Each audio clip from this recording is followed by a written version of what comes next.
नमस्कार भक्तजनों। भक्तों, विद्या और कला की देवी सरस्वती सर्वश्रेष्ठ हैं। हिंदू धर्म का पालन करने वाले कलाकारों से लेकर वैज्ञानिकों तक हर कोई उनसे मार्गदर्शन और बुद्धि के लिए प्रार्थना करता है। देवी की पूजा करने के लिए उनके उपासक हर सुबह सरस्वती मंत्र का जाप करते हैं। मंत्र कुछ इस तरह से है। विद्यारूपे विशालाक्षी विद्यां देहि नमोस्तुते। विद्यारूपे विशालाक्षी विद्यां देहि नमोस्तुते। विद्यारूपे विशालाक्षी विद्यां देहि नमोस्तुते। विद्यारूपे विशालाक्षी विद्यां देहि नमोस्तुते। विद्यारूपे विशालाक्षी विद्यां देहि नमोस्तुते। विद्यारूपे विशालाक्षी विद्यां देहि नमोस्तुते। विद्यारूपे विशालाक्षी विद्यां देहि नमोस्तुते। विद्यारूपे विशालाक्षी विद्यां देहि नमोस्तुते। विद्यारूपे विशालाक्षी विद्यां देहि नमोस्तुते।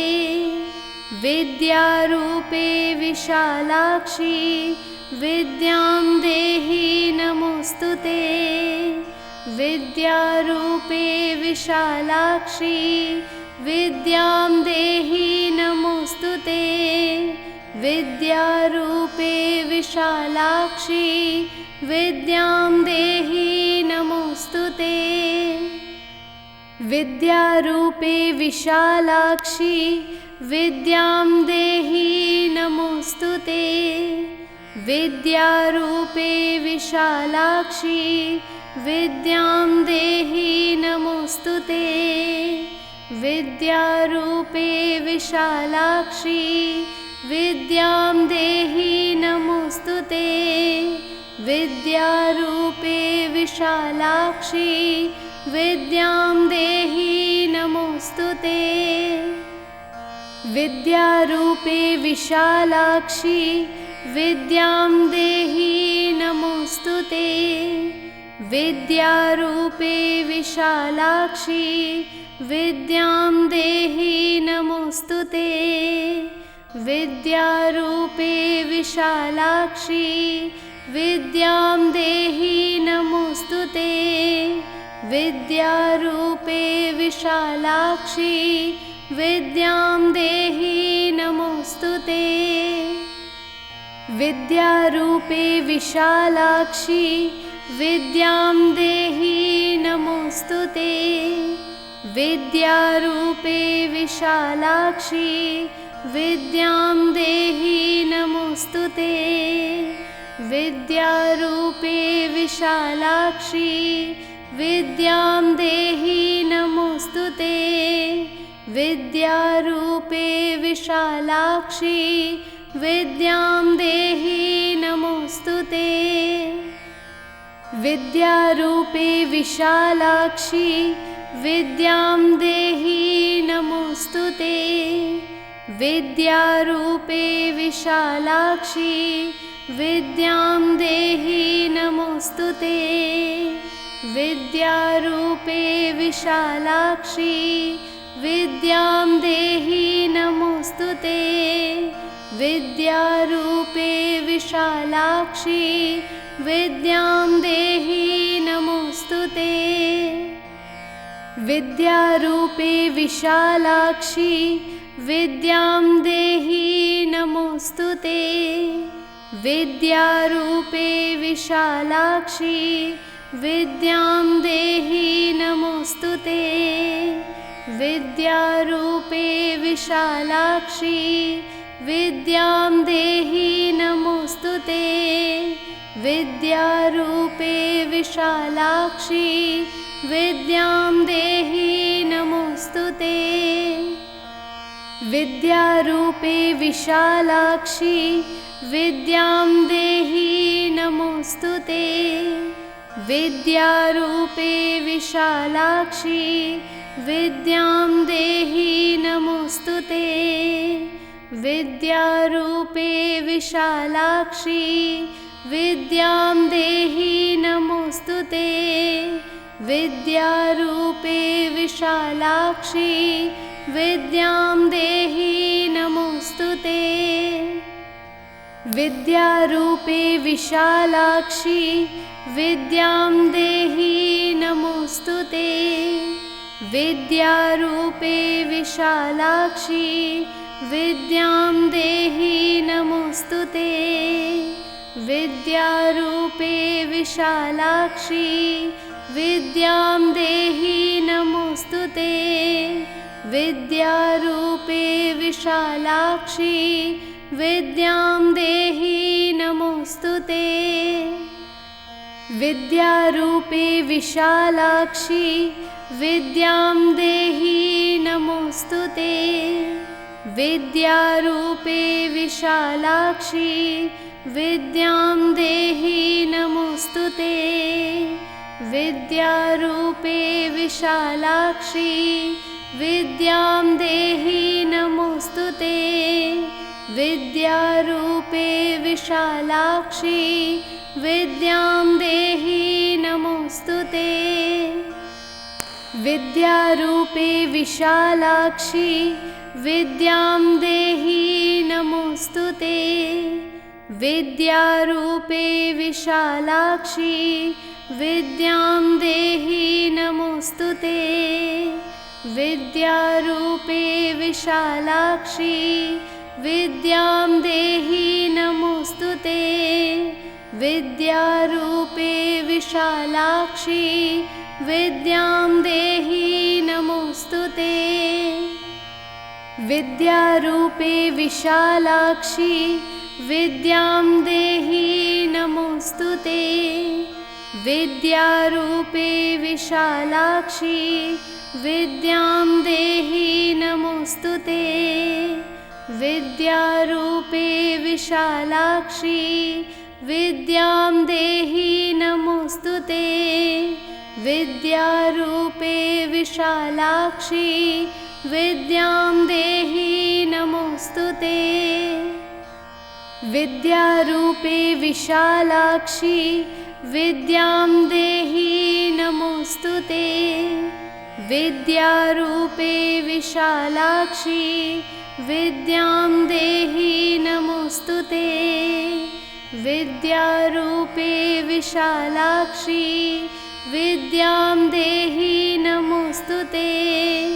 विद्यारूपे विशालाक्षी विद्यां देहि नमोऽस्तुते। विद्यारूपे विशालाक्षी विद्यां देहि नमोऽस्तुते। विद्यारूपे विशालाक्षी विद्यां देहि नमोऽस्तुते। विद्यारूपे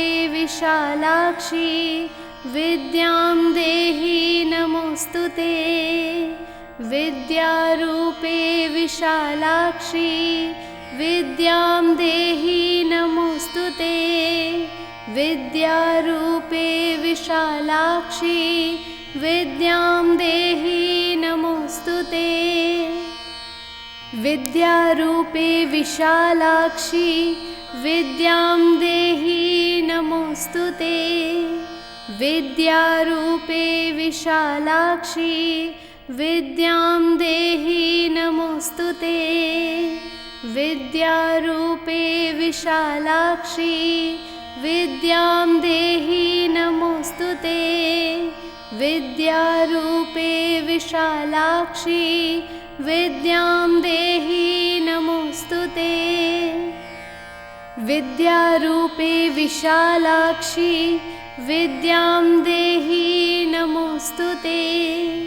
विद्यारूपे विशालाक्षी विद्यां देहि नमोऽस्तुते। विद्यारूपे विशालाक्षी विद्यां देहि नमोऽस्तुते।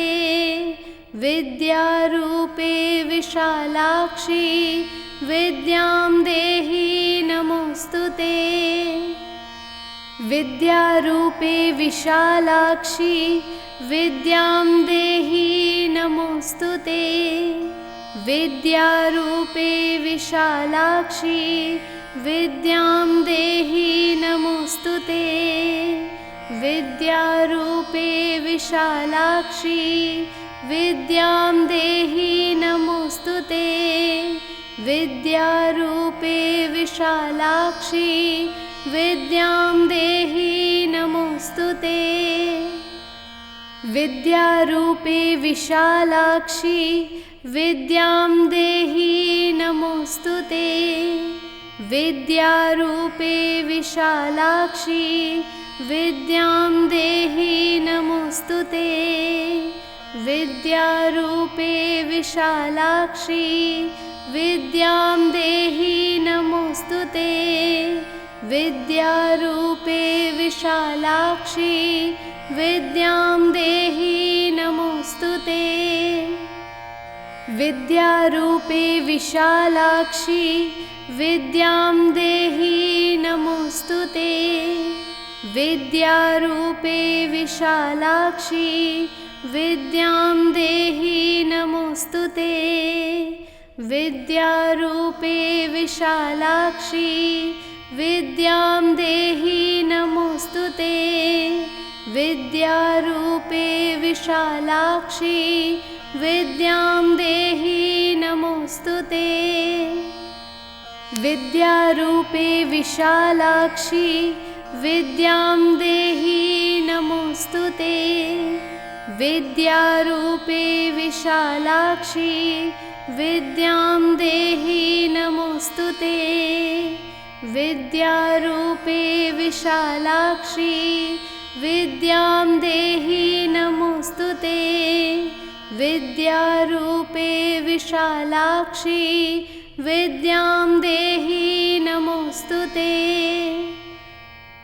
विद्यारूपे विशालाक्षी विद्यां देहि नमोस्तुते। विद्यारूपे विशालाक्षी विद्यां देहि नमोस्तुते। विद्यारूपे विशालाक्षी विद्यां देहि नमोस्तुते। विद्यारूपे विशालाक्षी विद्यां देहि नमोस्तुते।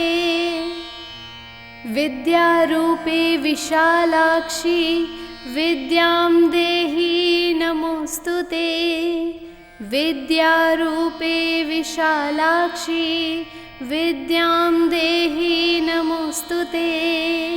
विद्यारूपे विशालाक्षी विद्यां देहि नमोस्तुते। विद्यारूपे विशालाक्षी विद्यां देहि नमोस्तुते। विद्यारूपे विशालाक्षी विद्यां देहि नमोस्तुते। विद्यारूपे विशालाक्षी विद्यां देहि नमोस्तुते। विद्यारूपे विशालाक्षी विद्यां देहि नमोस्तुते। विद्यारूपे विशालाक्षी विद्यां देहि नमोस्तुते। विद्यारूपे विशालाक्षी विद्यां देहि नमोस्तुते। विद्यारूपे विशालाक्षी विद्यां देहि नमोस्तुते। विद्यारूपे विशालाक्षी विद्यां देहि नमोस्तुते। विद्यारूपे विशालाक्षी विद्यां देहि नमोस्तुते। विद्यारूपे विशालाक्षी विद्यां देहि नमोस्तुते। विद्यारूपे विशालाक्षी विद्यां देहि नमोस्तुते। विद्यारूपे विशालाक्षी विद्यां देहि नमोस्तुते। विद्यारूपे विशालाक्षी विद्यां देहि नमोस्तुते। अर्थात माँ, आप अनंत ज्ञान का अवतार हैं, मुझ पर अपना आशीर्वाद बनाए रखें। भक्तों, इस मंत्र का प्रतिदिन उच्चारण करने से मौलिक क्षमता में वृद्धि हो सकती है। नियमित रूप से इस मंत्र का जाप करने से आपको ज़्यादा से ज़्यादा सीखने और पेशेवर रूप से आगे बढ़ने में मदद मिलेगी और साथ ही साथ वित्तीय विकास में भी मदद मिल सकती है। जीवन के बारे में व्यापक दृष्टिकोण प्राप्त करने और अधिक जानने के लिए सरस्वती मंत्र का जाप कर सकते हैं। तो सभी भक्तजन इस मंत्र का जाप करें और अपने जीवन में उन्नति की ओर अग्रसर हों। और मेरे साथ सभी भक्तजन एक साथ हाथ उठाकर बोलिए, माता रानी सरस्वती की जय।